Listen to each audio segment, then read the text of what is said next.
Chers auditeurs, vous êtes à l'écoute des messages de la bonne nouvelle de Jésus transmis à travers les prédications de l'Église adventiste du 7e jour, Église africaine francophone de Bruxelles.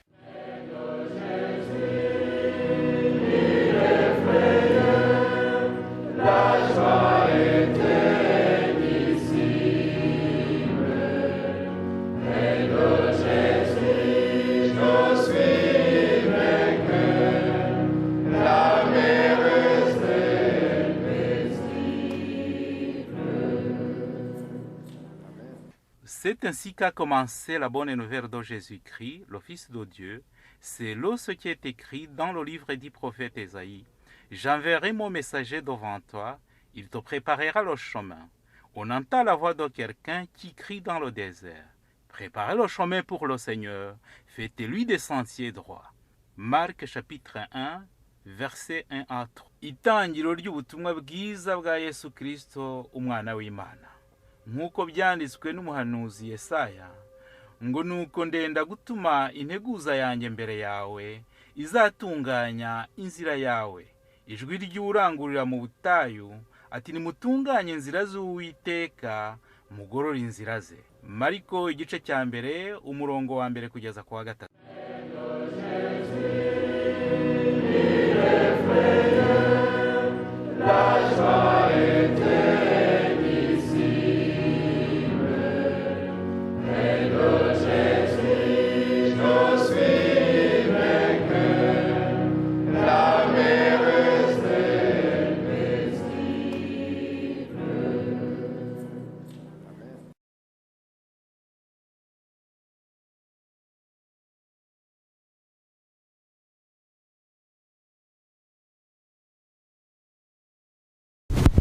Hallelujah. Hallelujah. Hallelujah. Hallelujah.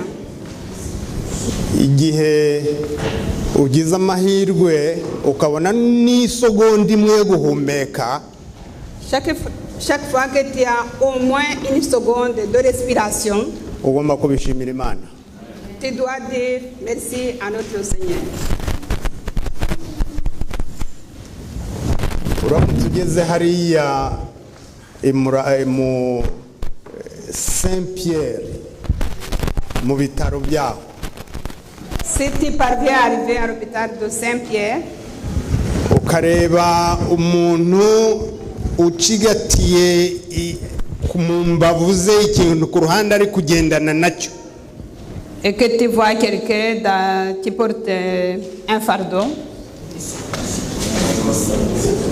ukibwira yuko ahari ari agashakoshi ka kandi k'abagore atwaye k'abasungarere, et tu vas penser que c'est un sac à main qu'il porte, ariko ari igipira banyujije mu rubavu kugira ngo ashobore kwituma.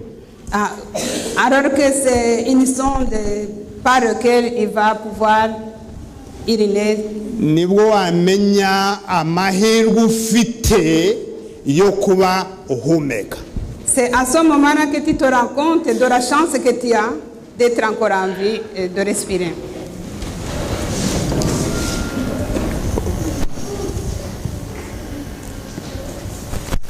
Hari agatabo nkunda hano kanditswe mu Rugande k'indirimbo.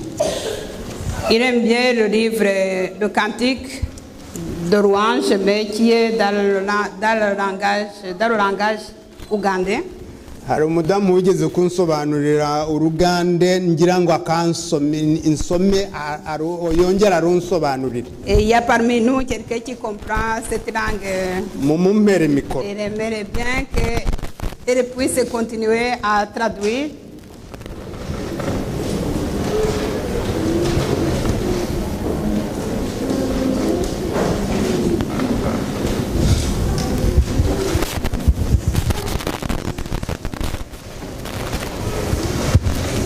Ako gatabo ndagakunda cyane, ni agatabo k'indirimbo zo guhimbaza Imana nk'izi zanyu za 200. J'aime bien ce livre parce que c'est un cantique de louange. Ariko ko karimo indirimbo 235. Il a que 235 chants. Ku mutwe wa kubanza hari aya magambo. Dans les paroles d'introduction, il y a les paroles suivantes. tewari kutukwa muntu okwari kuride kuruyimba orwetendo nkorwo orwawurirwa basumba abari boka kutare ryebeserekemu ikiro kurunaku rwe Yesu yazaribwa. ngo nagutwi k'umuntu kwigeze kumva iyo ndirimbo y'abayobozi ku Betelehemu ku munsi yavukiye. Oui. Il dit qu'il n'y a même pas eu les oreilles de l'homme qui ont écouté ce chant depuis Bethléem, le jour où il est né. No n'abamarayika uretse urwo iyo ndirimbo abayiririmbye no mu ijuru bari batarayumva. Même les anges n'avaient jamais entendu ce chant. ngo indirimbo yaririmbwe ku munsi Yesu yavukiyeho ikumvwa n'abashumba bari Betelehemu. Ce chant a été chanté pour la première fois le jour de la naissance de Jésus et a été entendu pour la première fois par les bergers. haba mu ijuru haba mu isi nta wari warigeze ayumva. Et personne n'avait jamais entendu ce chant.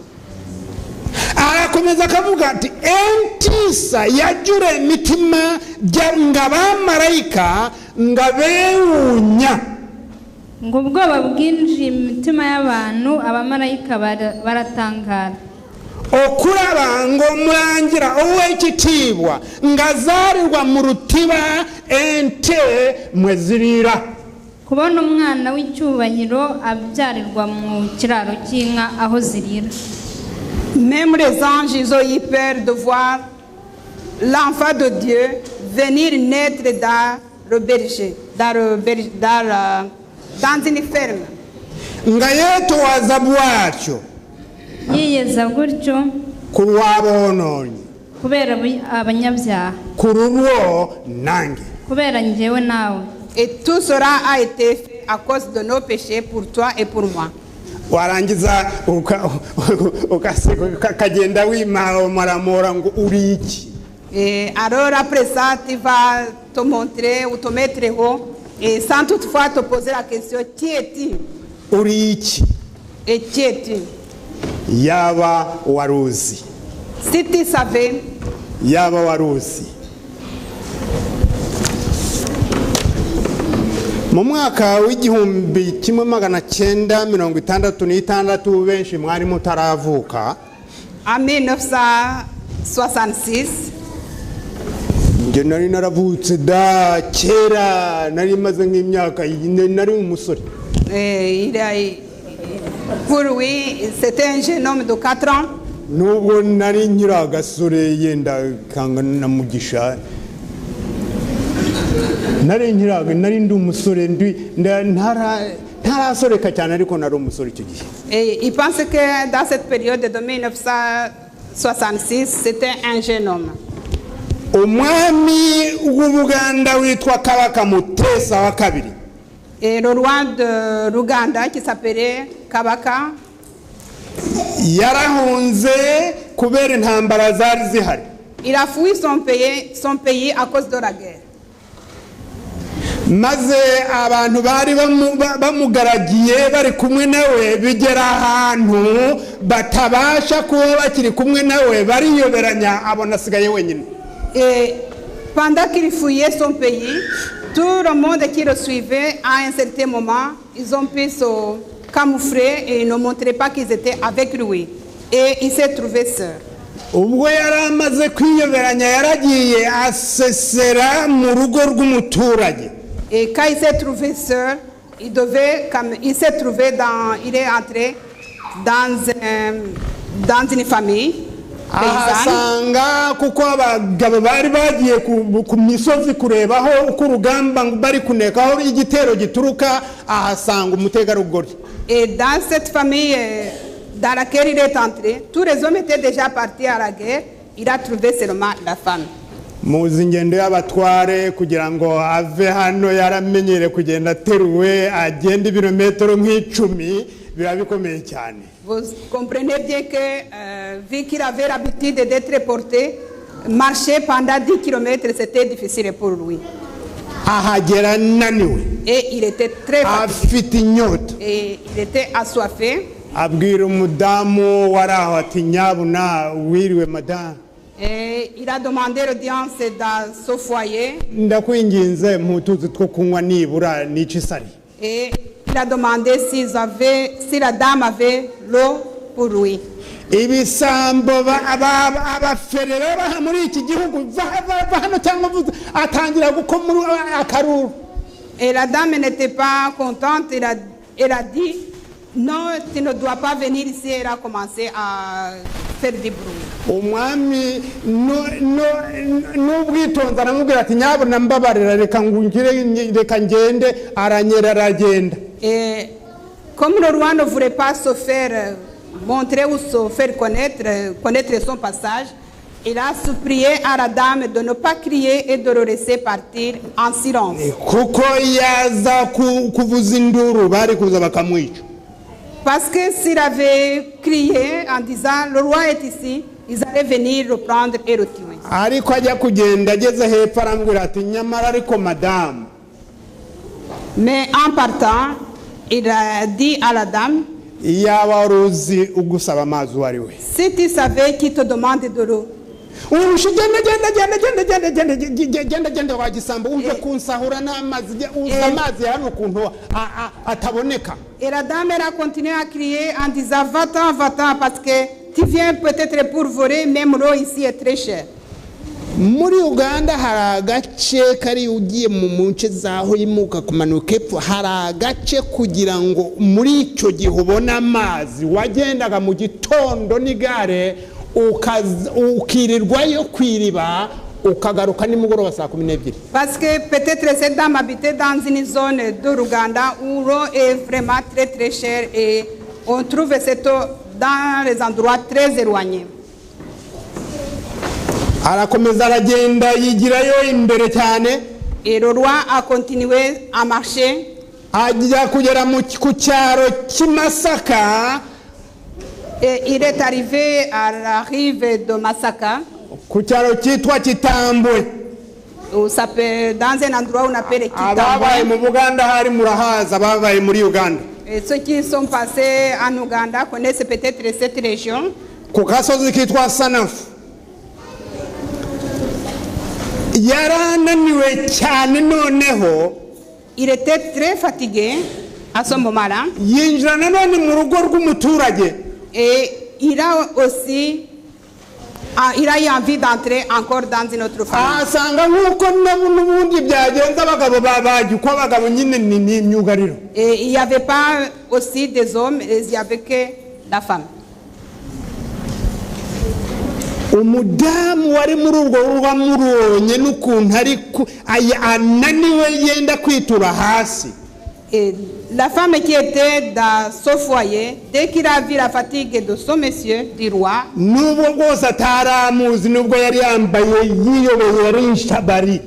ne reconnaissait pas parce que le roi avait essayé de se camoufler. Aravuga ati uyu muntu ari kwihisha atari kwihisha agira gutya mukubita mu nzara amushyira mu nzu hirya mu mbere. La dame a eu pitié de lui et il a fait entrer dans la maison. Amuha amazi aranywa. Et il a donné de l'eau. Amuha ibyo kurya ararya. A donné à manger. Aramubwira ati guma aho ngaho ntuhave kuko hano bari gushaka abagabo kugira ngo babajyane ku rugamba. Il a demandé de ne pas sortir de chez lui parce que tous les hommes sont uramutse ugiye n'imbaraga ufite ndabona utavayo. Comme il a eu pitié de lui, il a dit vite ta faiblesse, si on te prend pour aller à la guerre, tu ne sauras pas t'en sortir.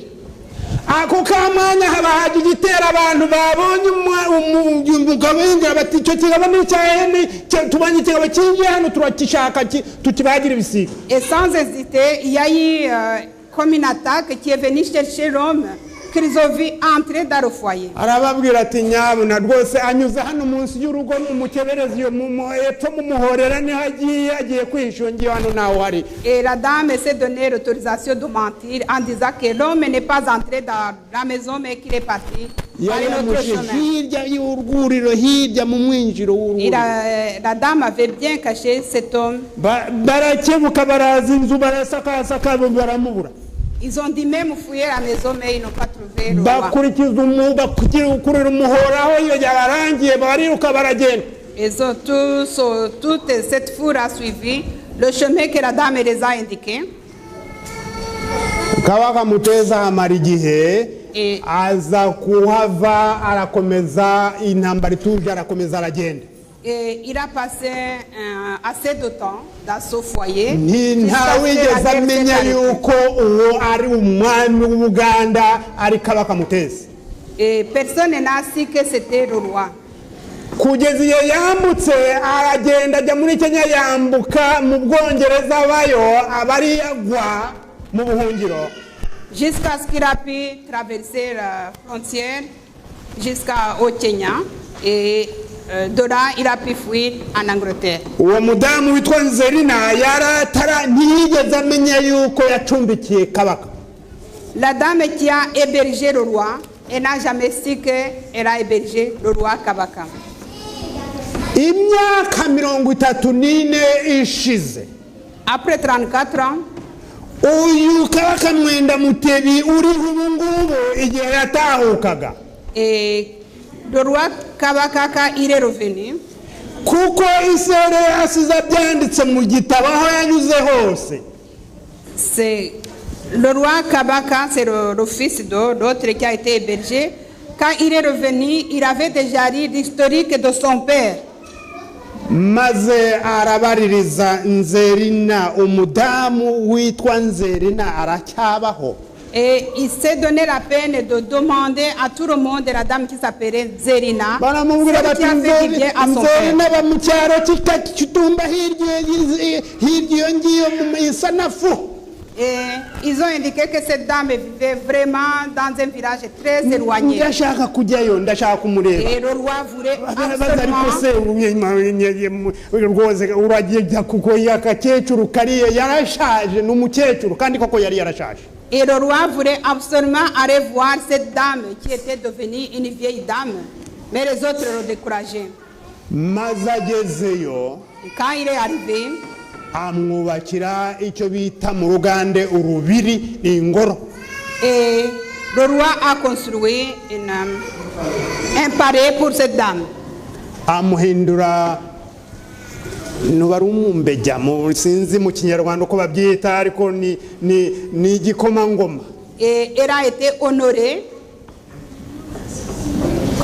comme une princesse ou une princesse. Afite amasaziro meza. Et elle a bien vieilli, elle a eu vraiment la récompense de ce qu'il avait fait à son père. Yaba waruzi ko. Et si tu savais, yaba waruzi. Si tu savais,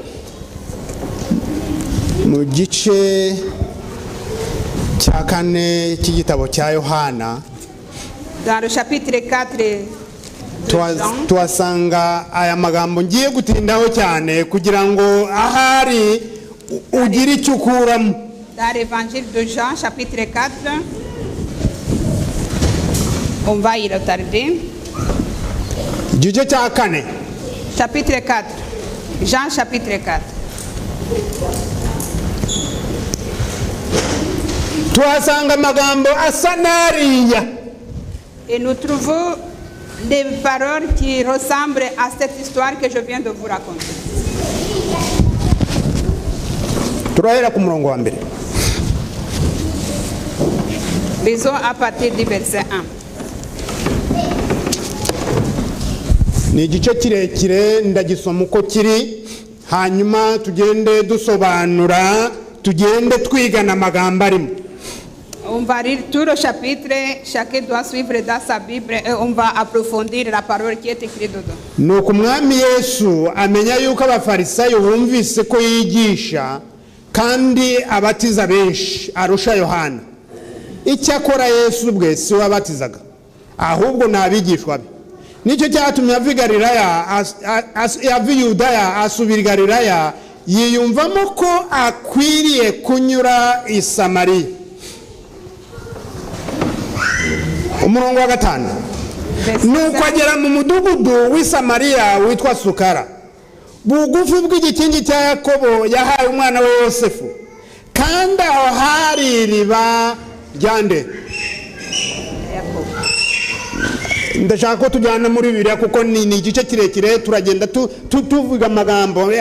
Hari iriba ryande. Les paroles sont projetées. Nuko Yesu ananiwe. Yesu agenje ate? Ananijwe nuko yagenze cyane,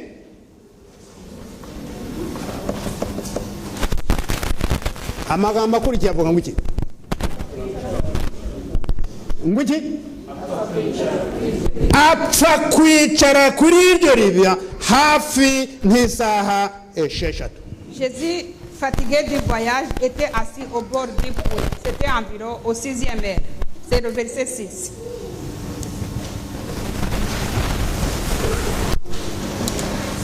Sinzi niba mwitegereza apfa kwicara kuri iryo buye.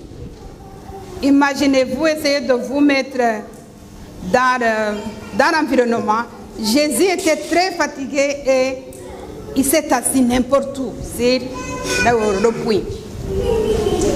Makora uramutse ugiye hariya kuhaha ugasanga hasigaye ubwacu ariko inzara yakwice, upfa kugenza ute? Upfa kugenza ute?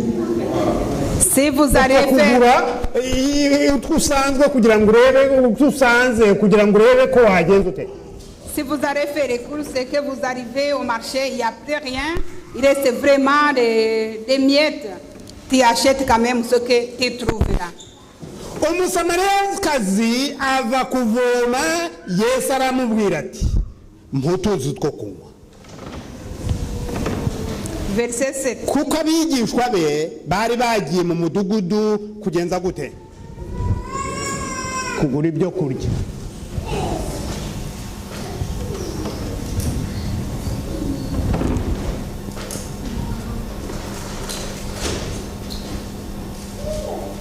Umusamariyakazi aza kuvoma. La femme samaritaine est venue chercher. Abigishwa be bari bagiye mu mujyi mu mudugudu kugenza gute? Et les disciples de Jésus étaient partis en ville chercher quelque chose à manger. N'igihe Yesu yazaga mu rusengero hariya i Botanike, abigishwa bamwe bari bagiye mu mudugudu kugenza gute?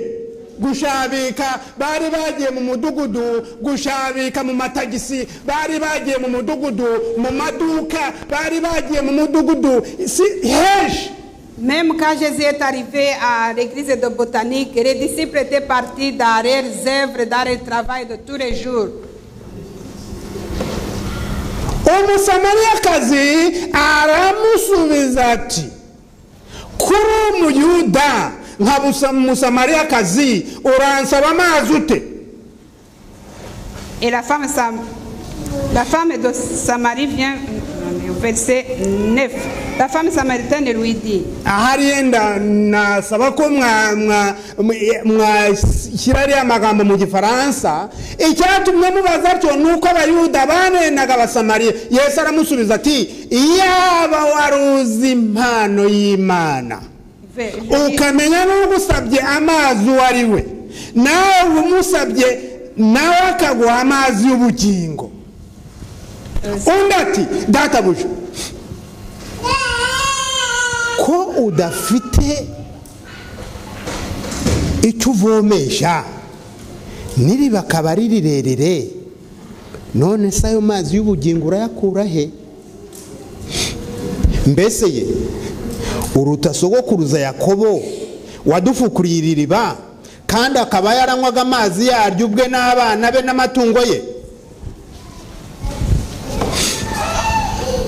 Umurongo wa 13, Yesu aramusubiza ati, umuntu wese unywa amazi azongera kugira inyota, ariko unywa amazi nzamuha ntazagira inyota rwose iteka ryose, ahubwo amazi nzamuha azamuhindukiramo isoko y'amazi adudubiza kugeza mu bugingo buhoraho. umugore aramubwira ati databuja mpa kuri ayo mazi ntazagira inyota kandi ntazagaruka kuvoma hano kuko ari kure. Yesu aramubwira ati genda uhamagara umugabo wawe nawe maze ugaruke hano. Umugore aramusubiza ati nta mugabo mfite. Yesu aramubwira ati uvuze ukuri yuko udafite umugabo kuko wari ufite abagabo 5 n'uwo ufite ubu si uwawe. Ibyo bivuze ukuri.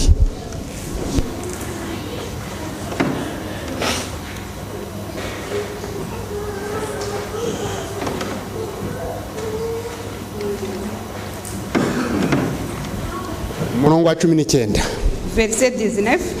Yesu aramubwira ati umugore aramubwira ati databuja menye yuko uri umuhanuzi. Basogokuruza bacu basengeraga kuri uyu musozi namwe mukagira ngo Yerusalemu niho hakwiriye gusengerwa. Yesu aramusubiza ati mugore nyizera igihe kizaza ubwo bazaba batagisengera data kuri uyu musozi cyangwa Yerusalemu. Dore mwebwe musenga icyo mutazi ariko twebwe dusenga ibyo tuzi kuko agakiza kava mu Bayuda. Ariko igihe kiraje ndetse kirasohoye ubwo abasenga by'ukuri basengera data mu mwuka no mu kuri kuko data ashaka ko benabo aribo bagenza bate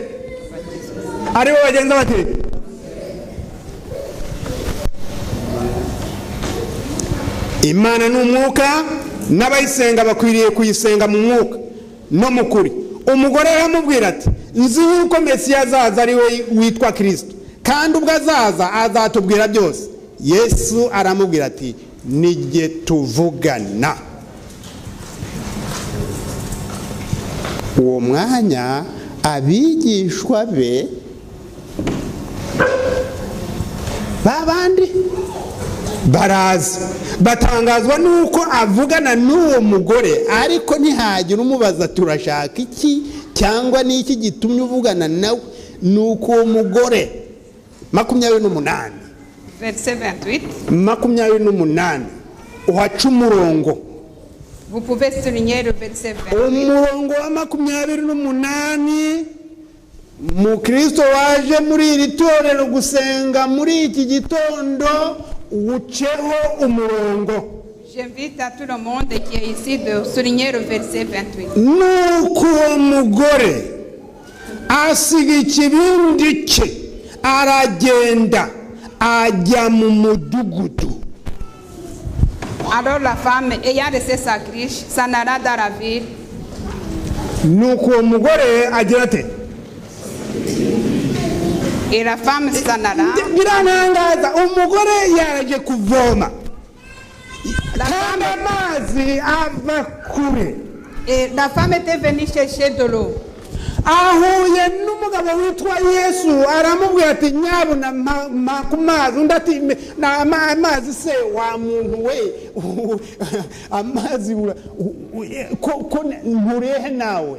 Et la femme était venue chercher de l'eau, mais à la rencontre de Jésus qui a demandé de l'eau, elle a commencé à dire qu'ils n'ont pas de relation familiale qui leur permet de s'échanger ou de se partager ce puits. Bamaze kuvugana maze kumva ibya Yesu. Et après avoir entendu la parole que Jésus lui a dit, agenza ate qu'est-ce qu'elle a fait? Aravoma arangije ikibindi arakijyana kugira atura amazi arangije mu mudugudu kubwira abandi. Est-ce qu'elle a pris l'eau et est partie avec l'eau pour aller annoncer ce qui s'est passé? C'est vrai ou c'est faux? Umugore arangiye abamaze kuganira aravoma aragenda ajyana ikibindi agitura iwe arangije ajya mu mudugudu abwira abandi. Niko Bibiri ivuga? Oya. Agenza ate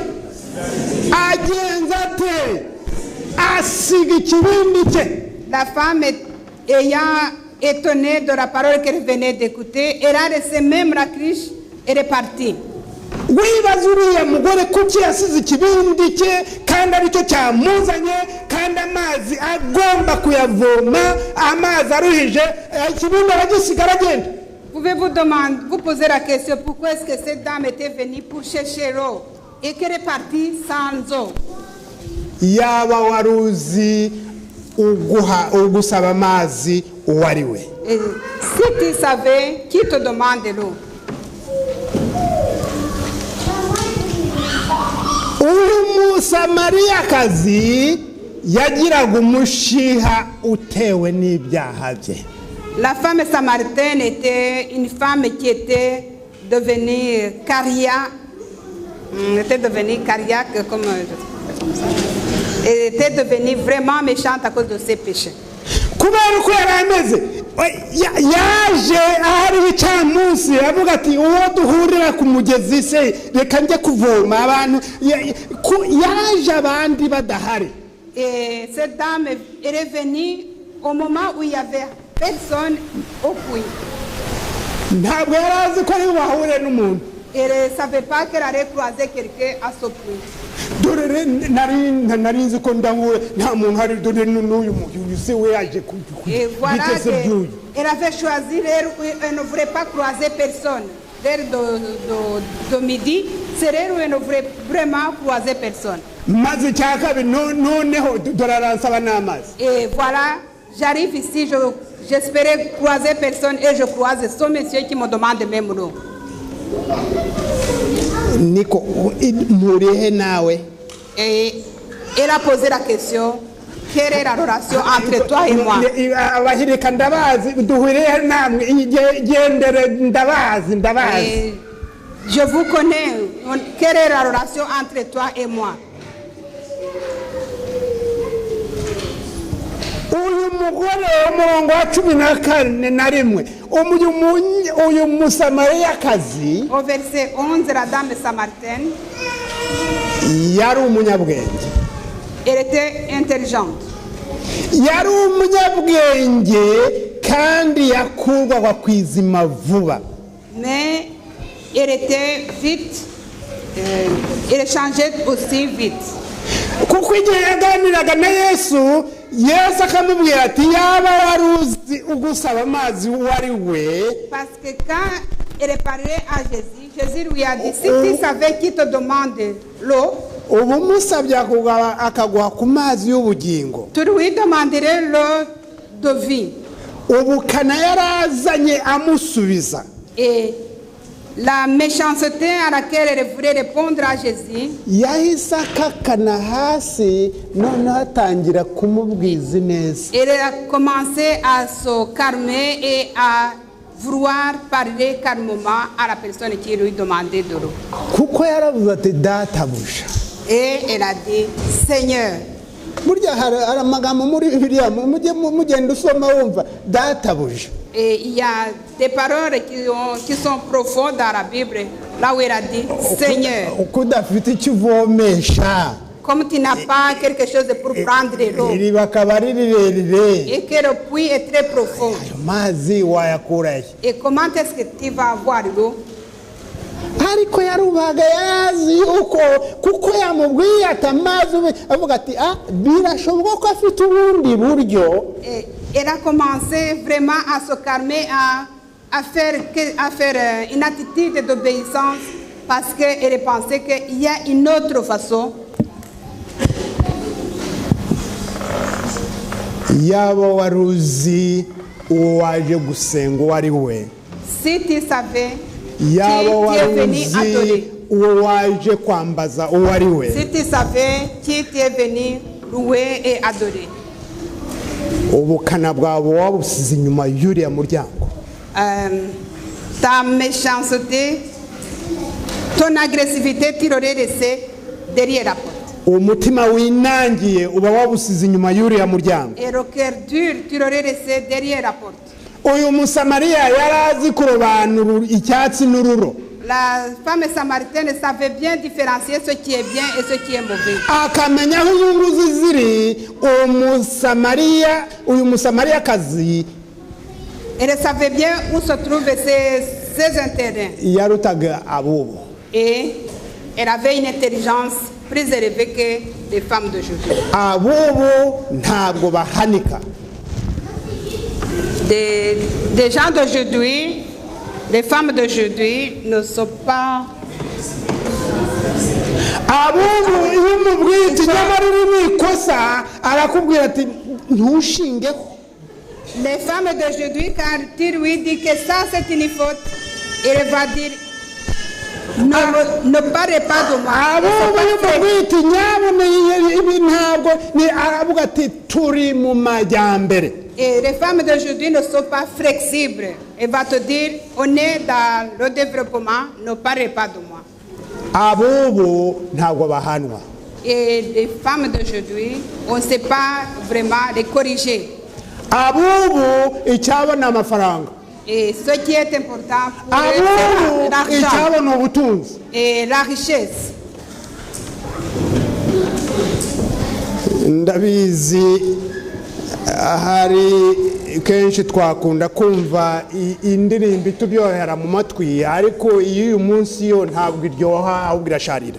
On aime bien entendre des belles chansons qui ont de bonnes paroles dans nos oreilles, mais la chanson d'aujourd'hui elle est amère. abubu umudamu w'ubu iyo arongowe akaba ari kumwe n'umugabo aba afite urukundo 100% muri fiançailles. La femme d'aujourd'hui, une fois qu'elle est mariée, elle reste vraiment en amoureux 100%. yabyara umwana wa mbere hakagabanuka 25 umugabo agasigana na 75. Et lors de l'accouchement, après avoir eu son premier enfant, l'amour qu'il donnait 100% à son mari diminue de 20% et le mari reste avec 80%. yabyara umwana wa kabiri hakabaho 25 umugabo agasigana na 50. Et le deuxième enfant aussi va diminuer l'amour que la dame donnait à son mari jusqu'à rester à 50. yabyara wa gatatu hakabaho 25 agasigana na 25. Et quand elle a la... yabyara wa kane agasigara yitwa ise w'abana. Et quand la dame a le troisième enfant, ça diminue l'amour que la femme donnait à son mari, de façon que au quatrième enfant, c'est la femme qui devient le père des enfants. wiseka ahubwo yaba washakaga warira. wiseka Ne rigolez pas parce que c'est quelque chose qui peut faire pleurer. kuko mu gitabo cy'urugo rwa gikristo Dans le livre de umwuka w'ubuhanuzi avuga yuko umugore igihe yabyaraga umwana wa mbere purusa z'umugabo z'urukundo rwabo zabaga zari 100 zikaba 125. Mais dans le livre du foyer chrétien, yabyara wa kabiri zikaba 150. dans le livre de foyer chrétien, ça donne le sens inverse parce qu'à la naissance du premier enfant, le mari aime sa femme jusqu'à 125%. Le deuxième...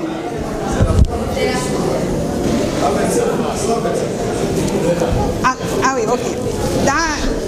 C'est la femme qui devait aimer son mari jusqu'à 125%. Allez, merci.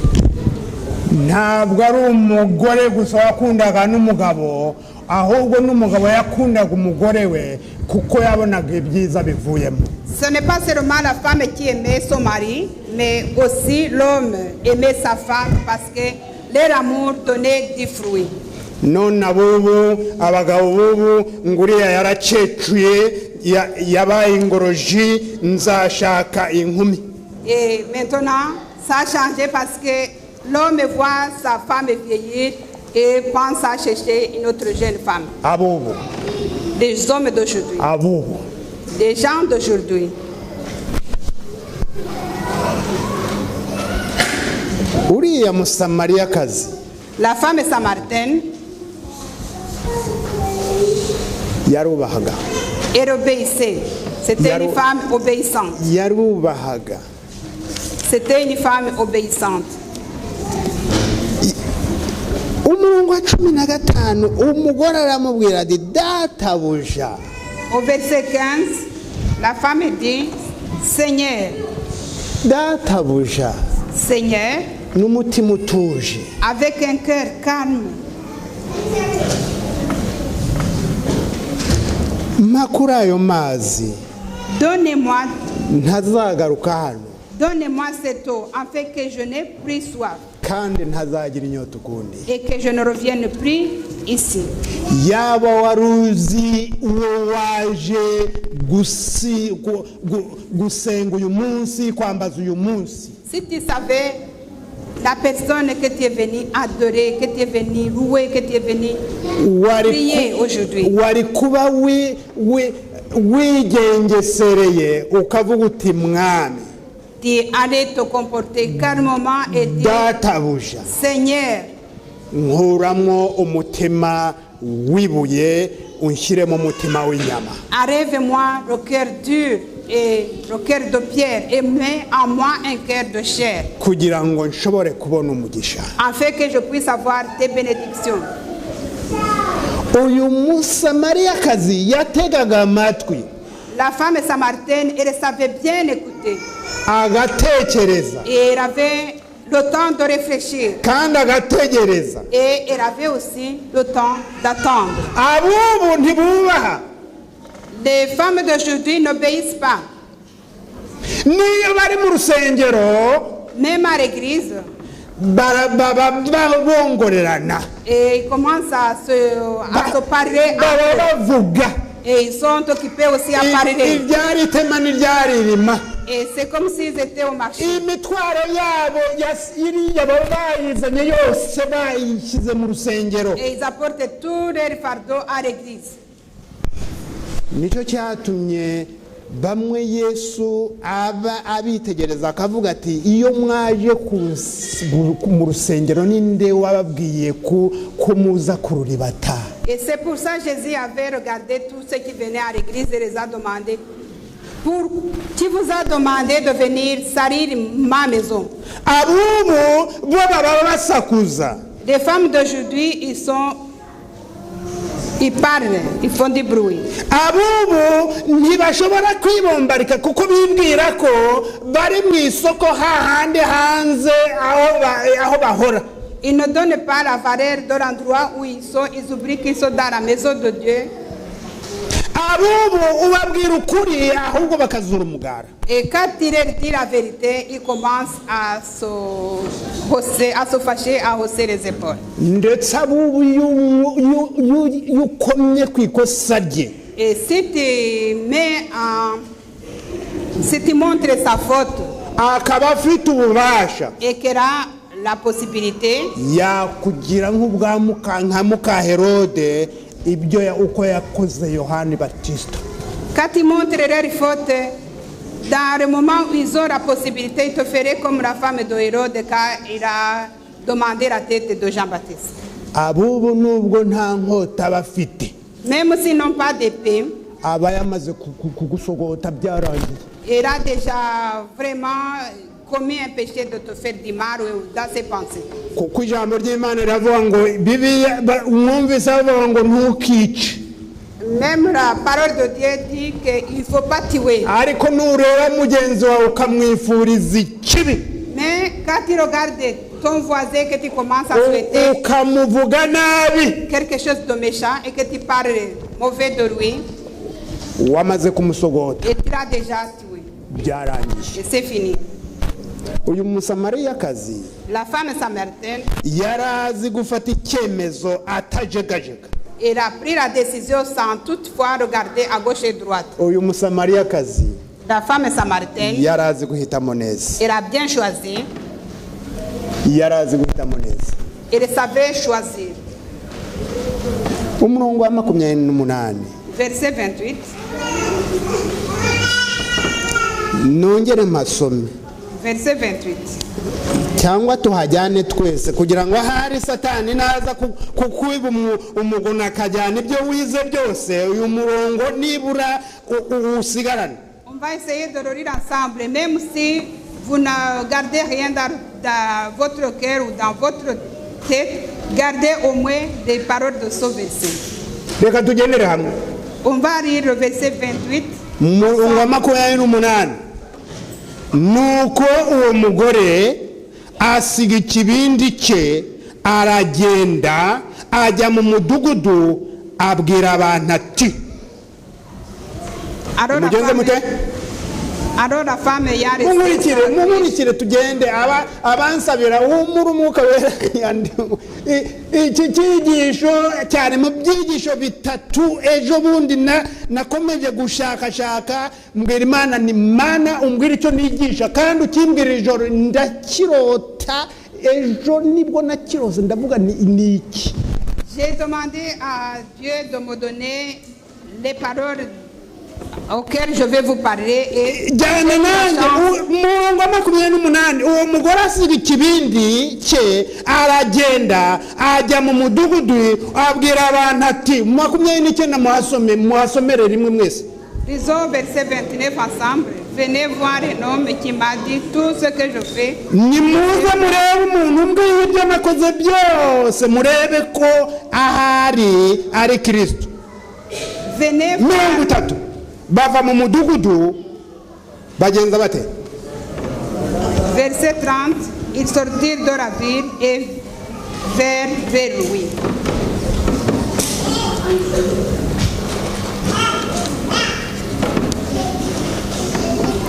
Uyu mugore aragiye asiga ikibindi cye ajya mu mudugudu. La femme samaritaine a laissé sa criche et est allée en ville. Ntabwo yagiye mu mudugudu yikoreye ikibindi ngo akijyane mu mudugudu agituriwe abone kujya kubara inkuru. Elle n'a pas pris sa criche pour la déposer chez elle en fait d'annoncer la bonne nouvelle. Kuko umuzigo wose Elle ne voulait pas porter son fardeau. Yabonye aho awusiga. Et elle a laissé son fardeau. Kandi yari amaze kumenya neza ko umutuye umuzigo amuguraniye amazi y'ubugingo. Elle a laissé son fardeau à la personne qui va lui donner la vie éternelle. Benshi dufite imitwaro ituremereye. Nous avons des fardeaux qui pèsent lourd sur nous. Benshi dufite imitwaro y'inzangano. Et nous avons des fardeaux de la haine. Benshi dufite imitwaro y'amaganya. Et nous avons des fardeaux de chagrin. Benshi dufite imitwaro y'ubukene. Et nous avons aussi des fardeaux de pauvreté. Benshi dufite imitwaro yo kubura akazi. Et les autres, nous avons des fardeaux de ne pas avoir du travail. Benshi turinda shima. Et les autres, nous avons ce fardeau de ne pas être les personnes qui reconnaissent. Benshi dufite imitima inangiye. Et nous avons des cœurs durs. Benshi dufite imitwaro y'amazimwe. Et souvent nous avons des fardeaux de parler des autres. Ukikorera nyirakanaka akurusha ibiro maze ibiro bikagutsikamira. Et tu commences à parler de l'autre jusqu'à ce que tu portes tout son poids sur toi-même. Ukagenda wikoreye umutwaro muri telefone kanaka uzi ibyo kanaka yavuze uzi uko yarameze uzi umutwaro ko gutsikamira. Et ce fardeau de parler des autres devient vraiment quelque chose de trop lourd pour toi. Hari umuntu twaganiriye areba umugore ari kuvuga umugore yapimaga ibiro 40 aravuga ati urabona uriya mudamu ari kuvuga yahoze avuga kuntu apima we apima 200. Et une dame parlait de quelqu'un d'autre qui pesait plus lourd que atariko urabona we afite ibiro 40 ariko ati yikoreye umutwaro w'umugore yikoreye umugore w'100 aramwikoreye ku mutwe kandi si we wenyine akubiseho n'undi buriya si we wenyine n'abandi bikamutsikamira umutwe ntasinzire. Et cette dame parlait d'une dame qui pesait au moins 100 kilos alors qu'elle pesait au moins 40. Et ne parlait pas seulement d'une seule personne, elle parlait d'une autre. Et tout ce poids, c'était devenu lourd pour elle. Imitwaro y'amazime. Et ces fardeaux de parler des autres. Imitwaro y'uburyarya. Des fardeaux de malhonnêteté. Imitwaro y'uburyarya. Umudivantiste aho yakubwije ukuri. Et un adventiste aurait de te dire la vérité. Ntabwo mbizi. Ntabwo mbizi ahari. Doucement, non, je sais pas. Peut-être. Si wese wahoze ni awa. Et va se contenter du malheur des autres. Akagusekera ariko mu mutima avuga ngo awa. Et va même jusqu'à vraiment montrer la joie extérieure alors que son cœur il est déjà. Uyu musamariyakazi biriya byose yarabifite kuko ikiganiro yatangiranye kuvuga na Yesu yihemubwira ati mbese mwarigenje mama se ko mwebwe ngo muri abaye ko dusangiye dute tuvugana dute. La femme samaritaine aussi avait tout ce fardeau parce qu'au moment où elle a commencé la conversation avec Jésus, elle a montré son cœur, toute cette méchanceté ou cette malhonnêteté envers Jésus. Ariko amaherezo umutima we wagiye wururuka kugeza ubwo yasigaye afite umutima w'iki. Mais petit à petit son cœur s'est déchargé petit à petit jusqu'à ce qu'elle ait un cœur léger, un cœur de chair. Yaba waruzi ugusaba amazi wariwe. Si tu savais qui te demande de l'eau. Yaba waruzi ukorera wariwe. Et si tu savais pour qui tu travailles. Yaba waruzi ikikuzana mu rusengero icyaricyo. Et si tu savais pourquoi tu te rends chaque sabbat à l'église. Yaba waruzi icyatumye ubatizwa kwitwa umukristo. Et si tu savais pourquoi tu t'es fait baptiser pour devenir un chrétien. Yaba waruzi amahirwe ufite abandi batabonye. Et si tu savais la chance que tu as que les autres n'ont pas. Hari umugabo hariya mu Buhindi wigeze kujyayo gukora amavuna. Il y a quelqu'un qui s'est rendu en Inde pour la période d'évangélisation. Nuko abakristo asanga kuko bihishaga ahantu cyane bagenda bateranira mu buzu asanga bazi Bibiliya mu mutwe. Et en Inde, les chrétiens se réunissaient dans des endroits très cachés, ils connaissaient très bien la Bible. Nuko baramubwira bati udusabire. Et les chrétiens ont demandé de prier pour lui. Kugira ngo natwe tubone umudendezo uko dushobora gusaba tutiriwe batadushyize inkota ku bitugu. Et les chrétiens ont demandé de prier pour eux, afin qu'ils aient au moins la liberté religieuse de prier dans la joie et dans la regret. Maze uwo mupasitoro araturikararira. Et le pasteur a pleuré.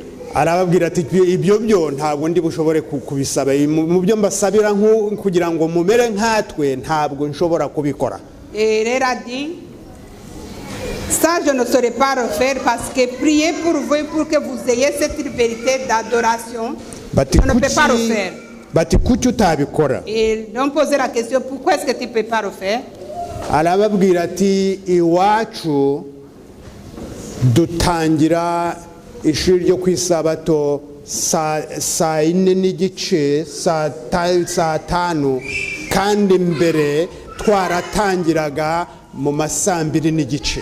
Il leur a dit que dans son église d'où il venait, l'école du sabbat commence à 10h, 10h30, alors qu'avant, l'école du sabbat commençait à 8h30. ati iwacu buri wese baza mu isabato bavuye mu maduka bavuye kugira gute bavuye hirya no hino bibere niyo bari mu rusengero buri wese aba ari kuri telefone kuko aba ari gushatinga na mugenzi we. Il leur a expliqué que dans son pays, les chrétiens viennent à l'église après avoir fait leurs courses et même quand ils sont à l'église, ils sont occupés par autre chose. ati iwacu buri wese niyo uri kwigisha buri wese aba ari kureba ku isango mbese we yagize vuba tugataha. Et il leur a expliqué aussi que dans son pays, quand il y a quelqu'un qui est en train de prêcher, les autres regardent la montre et leur montrent qu'il est temps de partir.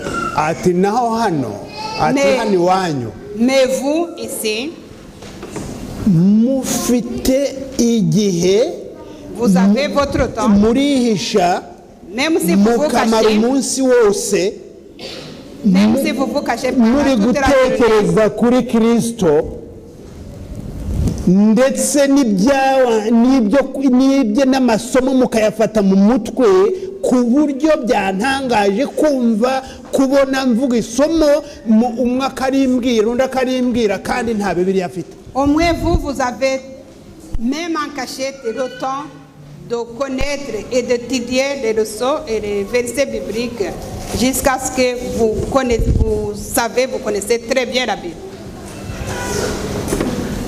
iyaba waruzi ikikuzana mu rusengero, Si tu savais pourquoi tu viens à l'église, iyaba waruzi uwo uri we, si tu savais qui tu es, aho ugenda, partout où tu vas, aho ukora, où tu travailles, aho uganira nabo, et pendant les conversations que tu mènes, ibyo uvuga ce que tu dis, wahesha abandi umugisha. tu pouvais être la source de bénédiction pour les autres.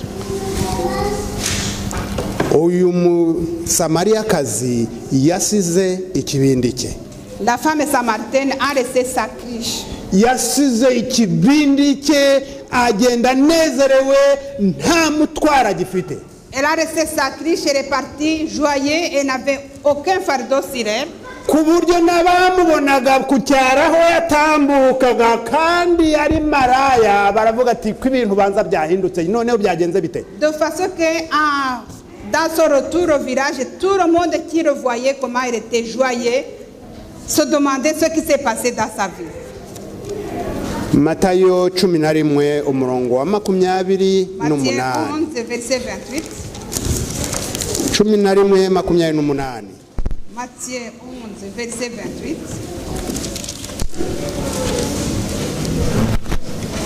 Mwese abarushye n'abagenje bate n'abaremerewe munsange ndagenza nte.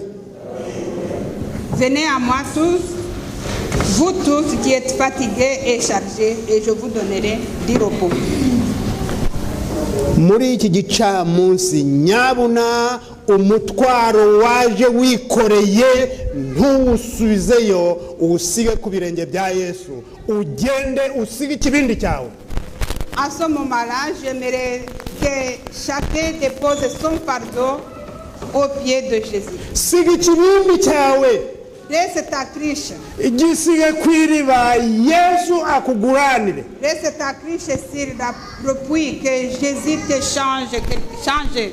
Nusohoka hano abakureba abaturanyi aho ukora bamenye yuko ikibindi koko wagisize. Laisse ta criche au puits, de façon que quand tu vas sortir d'ici, et tous ceux qui vont te voir vont remarquer le changement en toi. Ubwo nibwo uzashobora kuvuga inkuru ya Yesu. Et c'est à ce moment-là que tu pourras annoncer la bonne parole de Jésus-Christ. Ndashaka gusaba gusengana n'abashaka kureka ibibindi bikoreye. Je voudrais prier pour tous ceux qui veulent laisser leur criche, Nanjye ndimo et moi aussi dedans, kuko ngo iwutunga abandi ntoki urutoki eshanu enye zigenza zite. parce que moi aussi quand je vous vise, moi aussi il y a 5 doigts qui regardent vers Ndi moi. umunyabyaha nawe uri umunyabyaha. Je suis un péché et toi aussi. tureke ibibindi ku iriba Nous restons nos riches. yesu kirisito aduguranire aduhe amazi meza y'ubugingo Restons nos riches pour que Jésus nous donne la vie éternelle. kandi twe kuyiharire tujye mu midugudu tuyasangire n'abandi Et acceptons aussi de partager cette eau de vie avec les autres. mu izina rya yesu. Au nom de Jésus-Christ. Amen. Bangahe bavuga hamwe nanjye bati turashaka kureka ibibindi byacu. C'est qui peut dire avec lui que nous aimerions rester nos riches.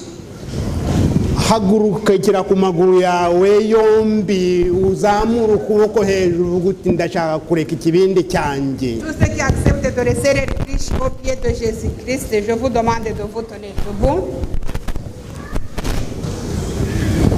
Ndashaka kureka ikibindi cyanjye Je vais rester ma riche kwiriba.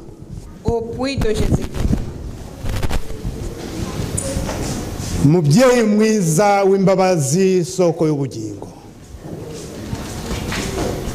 abana bawe abahungu n'abakobwa abagabo n'abagore ibiganza byabo urabireba, tuzamuye ikiganza dushaka kureka ikibindi ku mugezi nk'uko uriya musamariyakazi yabikoze, kandi waramuhaye amazi y'ubugingo koko ajya mu mudugudu abwira abandi nabo banywa kuri ayo mazi. Nsaba niwombetse mu bwitonzi nk'uriya musamariyakazi, kuko ndi umunyabyaha n'abana bawe ni abanyabyaha, mu byaha nimwo twavukiye, udukuremo umutima w'ibuye udushyire mu mutima w'inyama. Ndakwinginze mwami, dusohoke hano dusize ibibindi ku birenge bya Yesu, tujyanye amazi y'ubugingo kugira ngo duhe ku bandi, kandi utwiteguze kugaruka kwawe kuko uri bugufi, ku bwa Yesu Kristo umucunguzi wacu. Amen. Amen.